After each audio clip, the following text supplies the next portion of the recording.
Tumekutana na matatizo mengi ya compliance kwenye klabu yetu ya Young Africans tulipoingia madarakani. Hatukuwa na hati hata moja ya klabu yetu ya Young Africans, pamoja na kujinasibu kuwa tuna maeneo mengi yenye thamani kubwa. Maeneo hayo ikiwemo eneo la Jangwani hatukuwa tuna hati, eneo la Kigamboni ambalo pia hatukuwa na hati, eneo la Mafia Street, jengo ambalo liko Kariakoo, eneo muhimu kabisa na lenye thamani kubwa, na lenye pia hatukuwa na hati. Uongozi wenu ulifanya kila jitihada kuhakikisha tunapata hati hizo, na nithibitishe sasa tunazo hati zote za maeneo yetu matatu ya klabu ya Young Africans. Hati hiyo ya kwanza mnayoiona hapo ni moja katika hati ambazo zinasomeka na mtaziona ownership ya klabu ya Young Africans, na hilo pia lilikuwa ni jambo jingine kubwa sana, na tunashukuru mamlaka za serikali kwa kutusaidia. Klabu yetu ya Young Africans mali zake zote zinasoma jina moja tu la Young Africans Trustees, na ndio hao wamiliki wa mali za klabu ya Young Africans.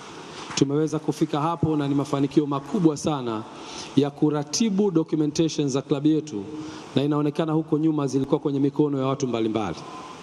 Nichukue fursa hii pia kuishukuru serikali ya mama yetu Daktari Samia Suluhu Hassan kwa kutupa hati ya eneo la Jangwani, eneo ambalo limekuwa na mlolongo mrefu wa kupata hati hiyo. Niwachukue kwenye safari ya mlolongo wa Jangwani. Eneo letu la Jangwani kama ninavyosema lilikuwa na square mita 1035 ambazo hazikuwa kwenye shape ya rectangular au mstatili ambayo inaweza kukuruhusu kujenga uwanja. Ulipokuja mradi wa Mto Msimbazi tukapewa options mbili. Moja, kulipwa fidia ili tuliachie, na ya pili kuliruhusu eneo hilo liwe sehemu ya mradi na baadaye kunufaika na mradi huo.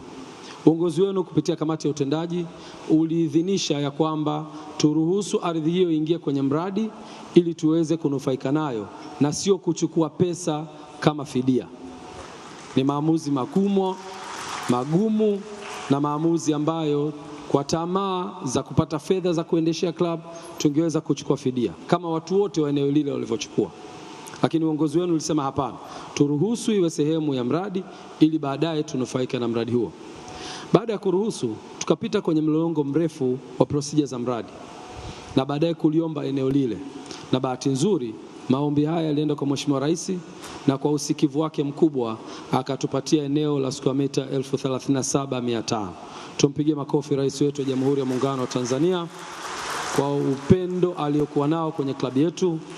Na mwaka jana siku ya mwananchi, kwenye kilele cha siku ya mwananchi, tulikabidhiwa hati yetu na kaka yangu Deo Ndejembi, wakati huo akiwa waziri wa ardhi. FM kutoka Tabata, Dar es Salaam.